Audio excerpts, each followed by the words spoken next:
Di balik setiap konflik modern, ada senjata yang menjadi simbol kekuatan sekaligus kontroversi. Salah satunya adalah BM-30 Smerch, sistem peluncur roket multiple berkaliber besar yang lahir dari doktrin militer Soviet. Dalam pandangan militer, Smerch adalah representasi dari kekuatan api masif, sebuah senjata yang mampu mengubah keseimbangan di medan perang hanya dalam hitungan menit. Namun, Smerch bukan sekadar peralatan teknis. Ia juga telah menjadi bagian dari narasi geopolitik, bagian dari diskusi etika perang, dan bagian dari perdebatan global tentang batas penggunaan senjata pemusnah area.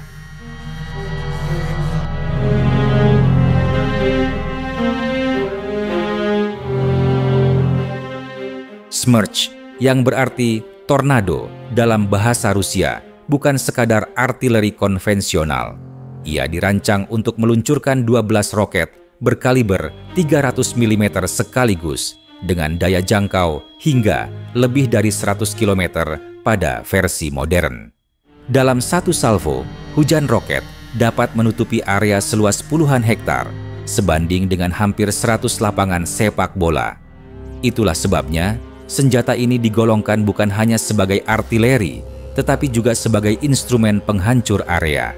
Setiap roket Smerch memiliki panjang hampir 8 meter dan berat lebih dari 800 kg. Dimensi besar ini memungkinkan penggunaan hulu ledak yang beragam. Sistem peluncurnya sendiri dipasang di atas truk berat berpenggerak 8 roda, sehingga mampu bergerak cepat di berbagai medan.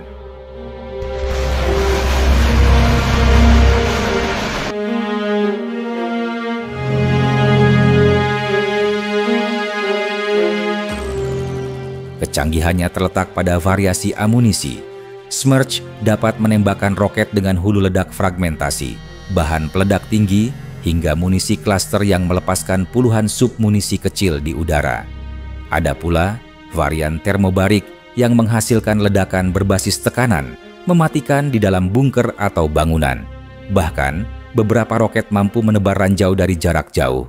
Semua ini memberikan fleksibilitas luar biasa bagi komandan di medan perang. Fleksibilitas inilah yang membuat Smerch dianggap sebagai arsenal berjalan. Dalam sekali penembakan, seorang komandan bisa memilih efek apa yang ingin dicapai: penghancuran infrastruktur, pelumpuhan pasukan, hingga pengendalian area melalui penyebaran ranjau.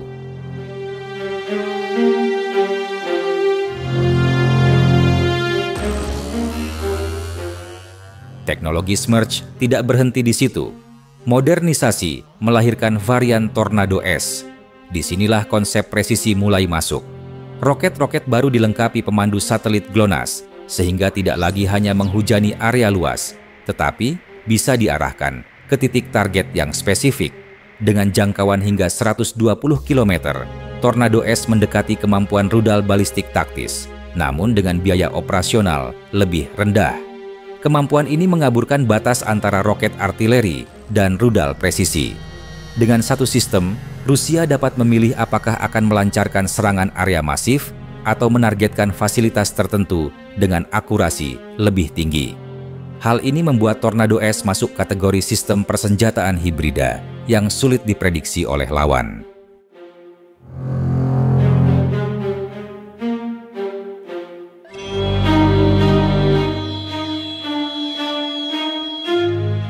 Bagi Rusia, Smerch adalah aset strategis.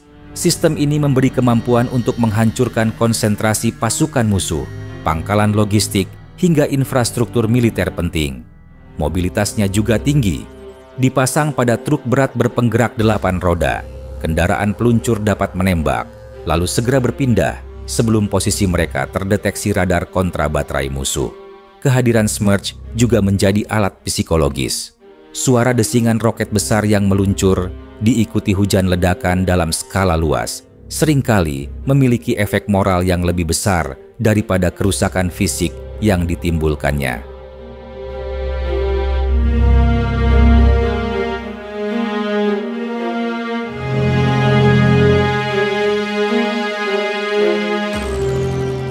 Di medan perang modern, Smerch terbukti efektif untuk menciptakan efek kejut. Sebuah salvo mampu melumpuhkan satu batalion atau mengguncang pertahanan lawan dalam hitungan detik. Ia sering digunakan untuk membuka jalan bagi serangan lanjutan, menghancurkan jalur pasokan, atau memutus koordinasi musuh. Namun, penggunaan Smerch juga membawa konsekuensi yang tidak bisa diabaikan. Skala kerusakan yang luas membuatnya sangat sulit membedakan antara target militer dan infrastruktur sipil. Inilah yang kemudian menjadi dasar dari kritik internasional.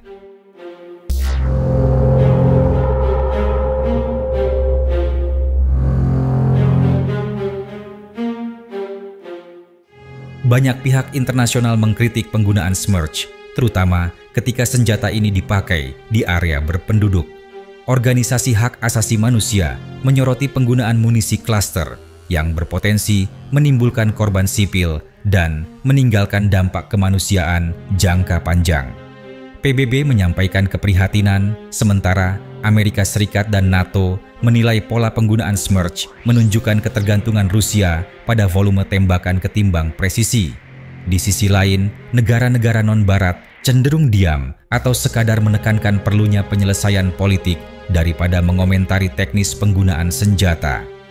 Sebagian analis militer melihat hal ini sebagai refleksi dilema etika dalam perang modern antara efektivitas militer dan dampak kemanusiaan. Di era ketika presisi dianggap sebagai standar baru, penggunaan Smerch justru menyoroti jurang antara teknologi canggih dan realitas di medan tempur.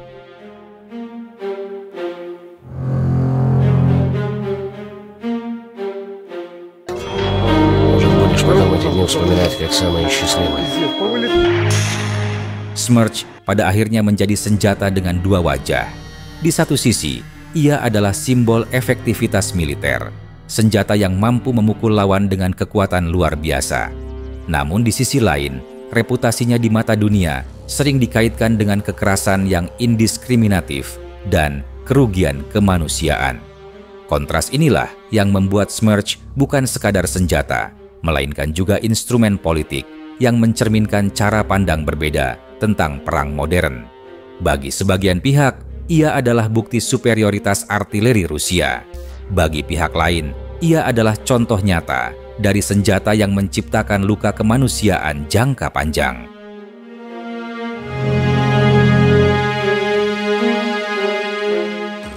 Video ini dibuat untuk tujuan edukatif dan analisis semata. Kami tidak memihak pada pihak manapun, tidak mempromosikan kekerasan, dan tidak mendukung perang dalam bentuk apapun. Semua informasi yang disajikan bersumber dari laporan terbuka dan analisis geopolitik yang tersedia untuk publik. Tujuan kami adalah memberikan pemahaman yang seimbang tentang situasi global agar masyarakat dapat berpikir kritis dan bijak. Perdamaian, dialog, dan diplomasi adalah jalan terbaik untuk menyelesaikan konflik.